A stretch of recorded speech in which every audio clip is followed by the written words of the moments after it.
છોટાઉદેપુરના સંખેડાનું હરિપુરા ગામ પણ સંપર્ક વિહોણું બન્યું છે। હરિપુરા ગામ જવાનો રસ્તો પાણીમાં ગરકાવ થઈ ગયો છે। હરિપુરા જવાનો એકમાત્ર રસ્તો હતો અને એ પણ પાણીમાં ગરકાવ થતાની સાથે જ અનેક લોકો અટવાઈ રહ્યા છે। ગામ સંપર્ક વિહોણું બની ગયું છે। ભારે વરસાદને કારણે રોડ રસ્તા પર વરસાદી પાણી ભરાઈ ચૂક્યા છે અને જેને લઈ અને સ્થાનિકોને પારાવાર મુશ્કેલી। संवाददाता संजय વધુ વિગતો આપશે। સંજય, કઈ પ્રકારની સ્થિતિ અત્યારે ત્યાં જોવા મળી રહી છે? અનેક લોકો છે તે અટવાયા હોય તે પ્રકારની માહિતી પણ મળી રહી છે।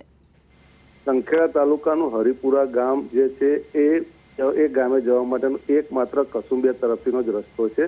કસુંબિયાથી હરિપુરા તરફ જવાનો રસ્તો આઝાદી બાદથી અત્યાર સુધી બન્યો નથી। જે માત્ર કાચો જે રસ્તો છે એ રસ્તા ઉપર અત્યારના ભરપૂર પાણી ફરી વળ્યું છે અને એને કારણે હરિપુરા ગામે ન જઈ શકાય એવી સ્થિતિ સર્જાઈ છે। હાલમાં હરિપુરા ગામમાં રહેતા લોકો ત્યાં જ રહેવા માટે મજબૂર બનેલા છે। ત્યાંથી કોઈ બહાર ન જઈ શકે કે બહારથી કોઈ અંદર ન આવી શકે એવી સ્થિતિ સર્જાયેલી છે। જી સંજય, આભાર।